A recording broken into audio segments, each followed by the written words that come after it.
علاش حنا رانا هنا باش نكونوا صراحة. أنا في الفترة التالية هذه الصحة تاعي العام اللي فات قدرت خرجت 15 يوم ولا 20 يوم في المستشفى على الهني، وهذه السنة راه عندي البروبليم تاع الكولون ومع الهني ومع البلدية لازم تتطلب جهد كبير ومثابرة كبيرة والإنسان يكون واقف. وأنا باش ضميري ما يسمحليش باش نتهاون في العمل تاعي.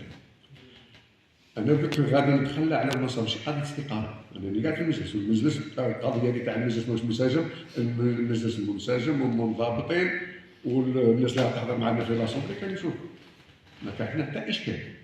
الإشكال تاعي القضية تاع الجانب الصحي. ثانيا اللي ربي ثاني كرمني به هي خرجت في الحج وقلت يعني على الأقل شهر ولا شهرين لافونس نحضر روحي نفسيا وجسديا، يعني حتى التمرينات الرياضية لازم نحضر روحي. باسكو انني في 3 سنين مازال ما تمشيش 100 متر ولا 200 متر من مكتب لمكتب للسياره. وعلى هذا طلبت من الكتل الحزبيه باش مع الاحزاب باش يجتمعوا ونشوفوا الصيغه المناسبه باش واحد يعاون على الاقل فيما بقي من العمل، ماهيش الاستقاله. انسحاب. يمكن قاعد في المجلس، راني حوس واحد يحكم القاطره. وشكرا.